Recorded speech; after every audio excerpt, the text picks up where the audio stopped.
Di sini, aku akan menjelaskan tentang pengujian hipotesis sampel besar atau uji Z.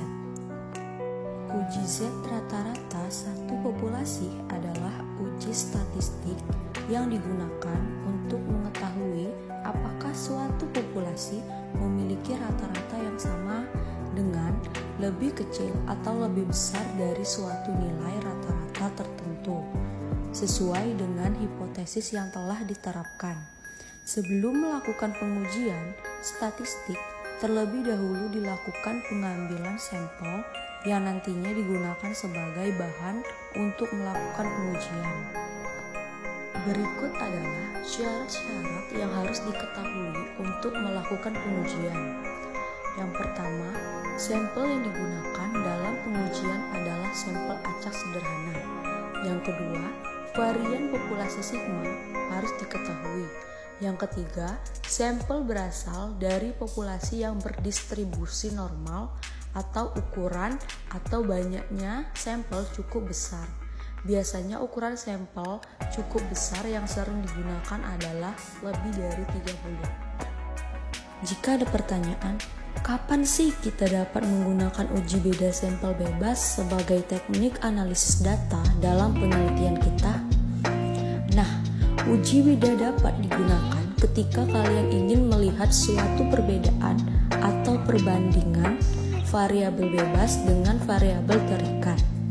Variabel bebas yang kalian gunakan dapat dimanipulasi atau dikontrol oleh penelitian itu sendiri, seperti jenis penelitian, eksperimental, komparatif, kausal komparatif. Selain uji beda sampel berpasangan, ada juga uji beda sampel bebas. Dikatakan sampel bebas karena sampel yang digunakan saling lepas atau dengan kata lain sampel ini dari kelompok yang berbeda. Two samples Kolmogorov-Smirnov test merupakan bagian dari uji statistik parametrik yang digunakan untuk menguji komparatif dua sampel independen bebas berskala ordinal peringkat. Sampel data pada uji ini disusun menggunakan tabel distribusi frekuensi kumulatif dengan menggunakan kelas-kelas interval. Untuk tujuan pengujian hipotesis dua sampel bebas. Pengujian dua sampel bebas bertujuan untuk menganalisis perbedaan dari dua sampel yang saling bebas, atau dengan kata lain untuk menguji apakah kedua sampel yang saling bebas tersebut berasal dari populasi yang memiliki karakteristik yang sama atau tidak. Sampel berpasangan. Alasan orang menggunakan sampel berpasangan yaitu jumlah sampel tidak harus sama dalam uji T2 sampel. Itu membuat masalah dengan deviasi standar, dan itu membuat skor T sangat berfluktuasi tergantung pada bagaimana Anda mengatur percobaan. Oleh karena itu, uji T sampel berpasangan mengasumsikan jumlah sampel sama dan eksperimen dilaksanakan pada sampel yang sama. Misalnya, Anda memiliki algoritma 1 dan algoritma 2. Anda ingin membandingkan mana yang lebih baik.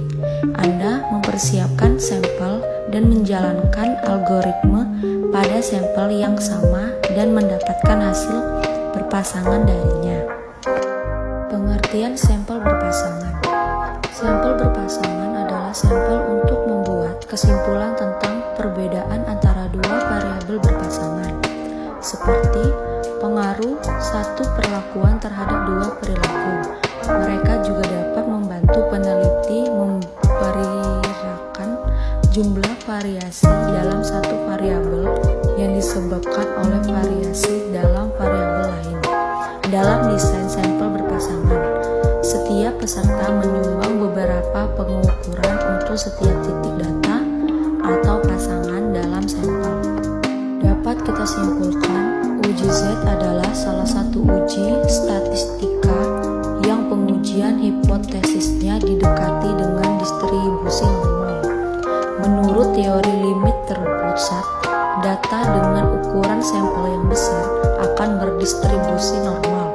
Oleh karena itu, uji Z dapat digunakan untuk menguji data yang sampelnya berukuran besar. Jumlah sampel 30 atau lebih dianggap sampel berukuran besar. Selain itu, uji Z ini dipakai untuk menganalisis data yang varians populasinya diketahui. Namun, bila varians populasi tidak diketahui, maka varians dari sampel dapat digunakan sebagai penggantinya. Tipsnya adalah, jika Anda memiliki kontrol penuh untuk menerapkan eksperimen ini, Anda harus menggunakan uji tes sampel berpasangan. Namun, beberapa memberikan data hasil dan Anda tidak tahu bagaimana eksperimennya berlangsung. Maka, Anda harus menggunakan uji T2 sampel. Kami memiliki datanya. Kami sebenarnya dapat menghitung perbedaan data ini sendiri karena kami bereksperimen pada kumpulan data yang sama, bukan perbedaan caranya. Derajat kebebasan adalah N dikurang 1. H0, rata-rata perbedaan dari distribusi yang mendasarinya adalah 0. H1, minnya bukan 0. Mereka berbeda. Anda dapat melakukan yang lain, lebih besar atau lebih kecil. Itulah penjelasan kami mengenai uji Z. Kepada teman-teman, semoga mengerti. Saya akhiri. Wassalamualaikum warahmatullahi wabarakatuh.